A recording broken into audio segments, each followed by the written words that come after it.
Boa tarde pessoal do YouTube, tudo bem? Se você gosta do meu trabalho aí, o Mago da Filosofia, do meu canal, vai lá, se inscreve, curte, compartilha, critica, sugere, quase tudo é aceito aqui, quase tudo.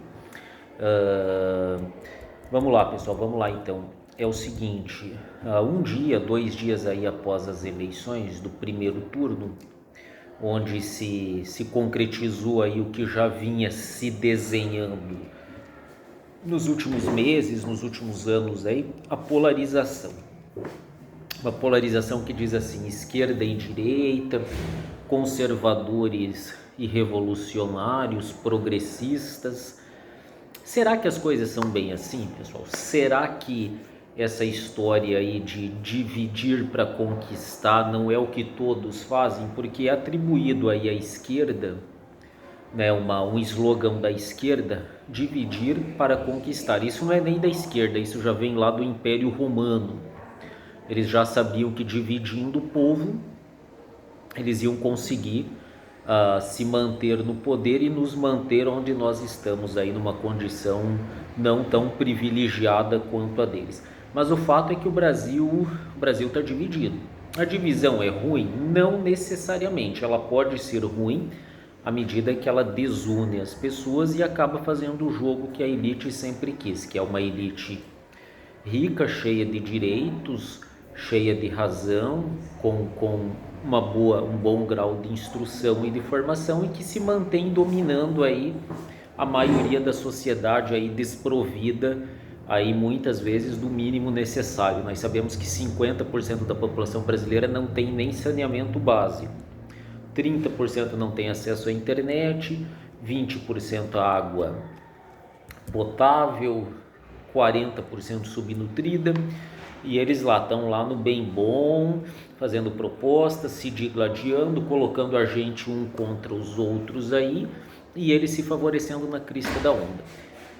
O que me parece é que há uma cisão entre as elites brasileiras. Não é só o povo que está desunido, se digladiando, debatendo, às vezes até brigando, se ofendendo por causa das elites políticas dominantes.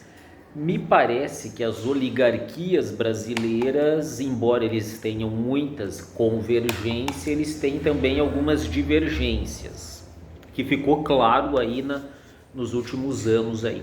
Quando nós tínhamos o PSDB fazendo aí uma falsa oposição ao PT, a estratégia das tesouras, muito bem documentada lá no Brasil Paralelo, muito bem lembrada e explicada pelo saudoso professor Olavo de Carvalho, nós não podemos esquecer o seguinte: as oligarquias brasileiras, como é que elas se estruturam? Você tem algumas ramificações dela. Você tem o agronegócio, que é muito forte e que apoia o Bolsonaro, é fato, é verdade.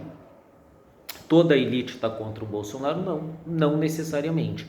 Uma parte da elite sim é petista. Quem que é a elite que apoia o Bolsonaro? Dois setores da elite apoiam o Bolsonaro: o agronegócio, questão das terras, entra a questão do MST, entra a questão da defesa da propriedade e aquelas ideias lá que todo mundo sabe que eles não simpatizam muito com o PT também por causa disso.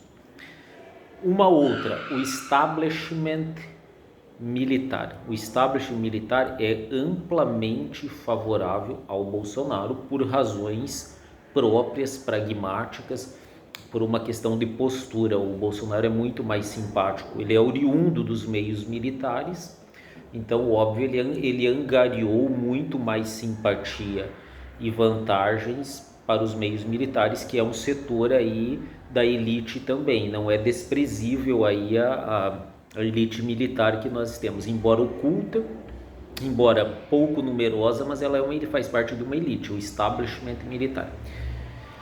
Quem mais quer uma base de sustentação do bolsonarismo? Os evangélicos, os setores mais tradicionais do catolicismo. Nem todo católico é bolsonarista, a maioria talvez até nem seja, mas há um segmento dentro do catolicismo mais tradicional, mais conservador, que apoia o Bolsonaro. E os evangélicos. Esse é o tripé bolsonarista. Mas lá a bancada da bala também, que é um setor de empresários aí relativamente considerável. Do lado do PT, quais são as oligarquias petistas? É os mesmos de sempre: o establishment universitário, acadêmico, o establishment midiático, não na sua totalidade, mas uma parte da elite midiática é petista. Os grandes bancos são muito mais simpáticos ao PT. Aquela elite lá que controla sindicato, tem o sindicato e tem a nomenclatura do sindicato, os dirigentes do sindicato que fazem aí uma parte da República Sindicalista Brasileira. É um estamento privilegiado que dá base de apoio ao PT também, nada desprezível. O establishment sindicalista apoia totalmente o PT, e ali você tem uma parte da elite de pessoas que sempre se favoreceram, inclusive economicamente, disso. Você tem algumas grandes indústrias que tinham alguns conluios com o PT, algumas grandes indústrias aí financiadas inclusive pelo BNDES, que angariaram recursos formidáveis na época que o PT era governo.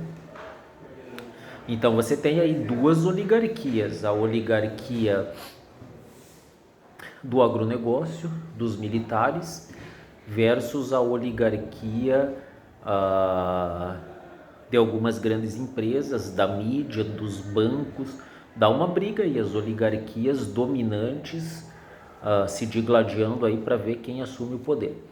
Para o globalismo internacional, o PT veste mais a camisa, com certeza, porque o PT é mais propício aí a certas ideias antinacionalistas. Isso é visível, já ficou visível desde quando eles se tornaram poder. E também pela questão das ONGs, aí entra a questão da Amazônia, né, que dá pano para manga. A Amazônia, afinal, quais são os interesses reais por trás da Amazônia? Eu penso que o PT é muito mais simpático às ONGs estrangeiras, aos movimentos sociais e até às empresas estrangeiras do que o próprio Bolsonaro. Então, olha, são brigas de oligarquias. Não tinha as oligarquias cafeeiras de São Paulo e leiteiras de Minas Gerais? É as velhas oligarquias. A República Brasileira sempre foi a república oligárquica. Oligarquia é o governo de poucos. Hoje você tem as velhas oligarquias, tanto de um lado quanto do outro, estão lá.